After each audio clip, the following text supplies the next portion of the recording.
అనంత కరుణామయుడు అపార కృపాశీలుడైన అల్లాహ్ పేరుతో ప్రారంభిస్తున్నాను. సూరే అల్-వాఖ్యా 39వ వివరణ 3వ రుకు. అభిలషణీయం, ఎందుకంటే వాటిలోనూ ఖురాన్ ఆయట్లు ఆధారాలుగా నమోదై ఉంటాయి.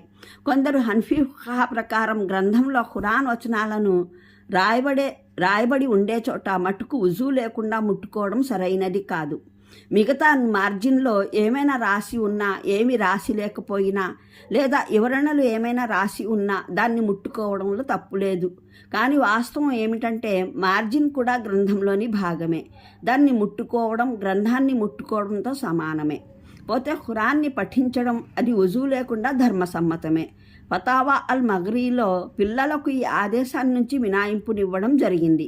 బోధన కోసం దివ్య ఖురాన్ పిల్లల చేతికి ఇవ్వవచ్చు, వారు వుజూ కలిగి ఉన్నా లేకపోయినా.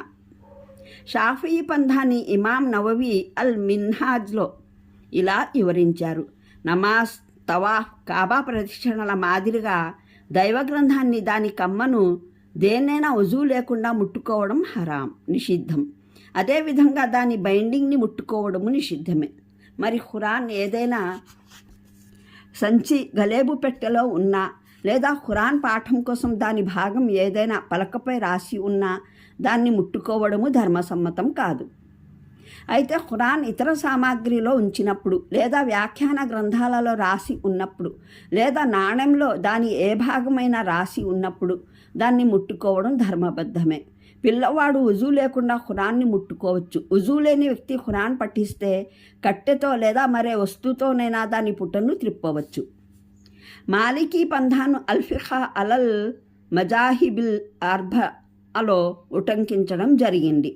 దాని ప్రకారం ఫుఖహా అందరితో పాటు గ్రంథాన్ని ముట్టుకోవడానికి వుజూ షరతు అన్నదాన్ని వారు ఏకీభవించారు. కానీ ఖురాన్ బోధనకు గురువు శిష్యులు ఉభయులు దీనికి వినాయింపుగా పరిగణిస్తారు. అలాగే ఋతుస్రావమున్న స్త్రీ కూడా బోధనకు గ్రంథాన్ని ముట్టుకోవడం ధర్మబద్ధమని అంటారు. ఇబ్ను ఖుదామా అల్ ముగ్నీలో ఇమాం మాలిక్ చెప్పిన ఈ మాటను ఉటంకించారు. జనాభా స్థితిలోనైతే ఖురాన్ పఠనం నిషిద్ధమే, కానీ ఋతుస్రావ స్థితిలో స్త్రీ ఖురాన్ చదవచ్చు. ఎందుకంటే సుదీర్ఘ కాలం వరకు ఖురాన్ పఠనానికి దూరం చేస్తే స్త్రీ ఖురాన్ మర్చిపోగలదు. హంబలీ పంథా ఆదేశాలు ఇబ్ను ఖుదామా ఉటంకించారు. అందులో జనాభా స్థితిలో ఋతువు, స్రావ పరిస్థితుల్లో ఖురాన్ లేదా దాని ఆయత్ మొత్తాన్ని దేనైనా పఠించడం ధర్మసమ్మతం కాదు. అయితే బిస్మిల్లా, అల్హమ్దులిల్లా ఇత్యాది వచనాలు పలకడం ధర్మబద్ధమైనదే. ఇవి కూడా ఏదో ఒక ఆయత్లోని అంశాలే అయినప్పటికీ వీటిని పలకడం వల్ల ఖురాన్ పారాయణం ఉద్దేశమై ఉండదు. పోతే ఖురాన్ని ముట్టుకోవడం ఎట్టి పరిస్థితుల్లోనూ వుజూ లేకుండా నిషిద్ధమే. అయితే ఖురాన్ ఆయత్ ఏదైనా ఒక లేఖలో, ఏదైనా ఫిఖ్హ్ గ్రంథంలో, మరేదైనా వ్యాసంలో రాసి ఉన్నట్లయితే దాన్ని ముట్టుకోవడం నిషిద్ధం కాదు. అలాగే ఖురాన్ ఏదైనా వస్తువులో భద్రపరచబడి ఉన్నట్లయితే దాన్ని వుజూ లేకుండా పట్టుకోవచ్చు. వ్యాఖ్యాన గ్రంథాలను ముట్టుకోవడానికి వుజూ షరతు కాదు. అలాగే వుజూ లేని వ్యక్తి ఏదైనా అత్యంత ఆవశ్యకమై ఖురాన్ని ముట్టుకోవలసి వస్తే అతను తయమ్మం చేయవచ్చు. అల్-ఫిఖ్హ్ అలల్ ముజాహిబ్ అల్ అర్బాలో హంబలీ పంథాలోని ఈ విధానం కూడా నమోదై ఉంది. పిల్లలకు బోధపరచడానికి కూడా వుజూ లేకుండా ఖురాన్ని ముట్టుకోవడం సరైనది కాదు. వారికి ఖురాన్ చేతికిచ్చేటప్పుడు వుజూ చేయించి మరీ ఇవ్వడం పెద్దల బాధ్యత. జాహిరియా పంథా ప్రకారం ఖురాన్ పఠించడం, దాన్ని ముట్టుకోవడం అన్ని స్థితిలోనూ ధర్మబద్ధమే. మనిషి వుజూ లేకుండా ఉన్నా, జనాభా స్థితిలో ఉన్నా, స్త్రీ ఋతుస్రావ స్థితిలో ఉన్నా సరే. ఇబ్ను హజ్మె అల్ ముహల్లా సంపుటి 1 పుట 77-84లో ఈ విషయాన్ని సవివరంగా చర్చించారు.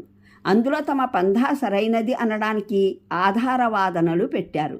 ఫుఖహా మహానీయులు ఖురాన్ పఠనానికి, దాన్ని ముట్టుకోవడానికి పెట్టిన షరతులు, వాటిలో ఏ ఒక్కటి కూడా ఖురాన్ హదీసుల ద్వారా నిర్ధారణ కాదు అని అన్నారు. మూలంలోని పదాలు అంతుం ముజహీనున్ అన్నవి. ఇదహాన్ అంటే ఏదైనా విషయంలో ఉదారత చూపడం, దానికి ప్రాముఖ్యతనివ్వకపోవడం, దాన్ని గంభీరంగా పట్టించుకోవలసిందిగా పరిగణించకపోవడం. అన్న పదాలు ఈ భావానికి దరిదాపుల్లో ఉంటాయి. ఇమాం రాజీ తజ అలూనా రిజహక్కుం అన్న పదాల వ్యాఖ్యానంలో ఇక్కడ రిస్క్ దైవదత్తమైనది అనేది ఉపాధి అన్న భావంలో ఉండవచ్చు అన్న సంశయాన్ని వ్యక్తపరిచారు. ఖురేష్ తిరస్కారులు ఖురాన్ సందేశాన్ని తమ ఆర్థిక ప్రయోజనాలకు హానికరమని భావిస్తూ ఉన్న కారణాన ఈ సందేశం విజయం సాధిస్తే తమ ఉపాధి దెబ్బతింటుందని వారు భావిస్తున్న కారణాన ఈ ఆయద్భావం. మీరు ఈ గ్రంథాన్ని తిరస్కరించడాన్ని తమ పొట్టకూటి సంపాదనకు మార్గంగా భావిస్తున్నారు. మీ దృష్టిలో సత్యాసత్యాల ప్రశ్నకు ఎటువంటి ప్రాముఖ్యత లేదు. మీ దృష్టిలో అసలు ప్రాముఖ్యతలు మీ కూడుగుడ్డలకే. దీనికి గాను సత్యాన్ని వ్యతిరేకించడానికి, మిథ్యను అదురుగా తీసుకోవడానికి మీకు ఎటువంటి జంకు లేదు.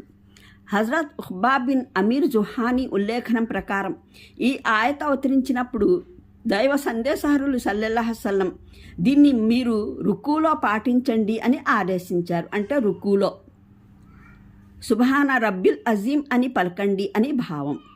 అలాగే సబ్బి హిస్మ రబ్బికల్ అలా అన్న ఆయత అవతరించినప్పుడు ఆయన సల్లల్లాహు అలైహి వసల్లం దీన్ని సజ్దాలో పాటించండి అని ఆదేశించారు.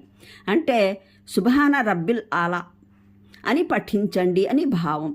ముస్నద్ అహ్మద్, అబూ దావుద్, ఇబ్ను మాజా, ఇబ్ను హబ్బాస్, హాకిం దీన్ని పట్టి తెలిసేదేమిటంటే దైవ సందేశహరులు సల్లల్లాహు అలైహి వసల్లం నమాజ్ పద్ధతిని, దాని స్వల్పమైన అంశాలు సైతం పవిత్ర ఖురాన్లోని సంకేతాల ద్వారానే గ్రహించారన్నమాట. అనంత కరుణామయుడు అపార కృపాశీలుడైన అల్లాహ్ పేరుతో ప్రారంభిస్తున్నాను. సూరే అల్-వాఖ్యా 39వ వివరణ 3వ రుకు. అభిలషణీయం, ఎందుకంటే వాటిలోనూ ఖురాన్ ఆయట్లు ఆధారాలుగా నమోదై ఉంటాయి. కొందరు హనఫీ ఫిఖ్హ్ ప్రకారం గ్రంథంలో ఖురాన్ వచనాలను రాయబడి ఉండే చోట మటుకు వుజూ లేకుండా ముట్టుకోవడం సరైనది కాదు. మిగతా మార్జిన్లో ఏమైనా రాసి ఉన్నా, ఏమి రాసి లేకపోయినా, లేదా వివరణలు ఏమైనా రాసి ఉన్నా దాన్ని ముట్టుకోవడంలో తప్పులేదు. కానీ వాస్తవం ఏమిటంటే మార్జిన్ కూడా గ్రంథంలోని భాగమే. దాన్ని ముట్టుకోవడం గ్రంథాన్ని ముట్టుకోవడంతో సమానమే. పోతే ఖురాన్ని పఠించడం అది వుజూ లేకుండా ధర్మసమ్మతమే. ఫతావా అల్ మగ్రీలో పిల్లలకు ఈ ఆదేశాన్ని నుంచి మినాయింపునివ్వడం జరిగింది. బోధన కోసం దివ్య ఖురాన్ పిల్లల చేతికి ఇవ్వవచ్చు. వారు వుజూ కలిగి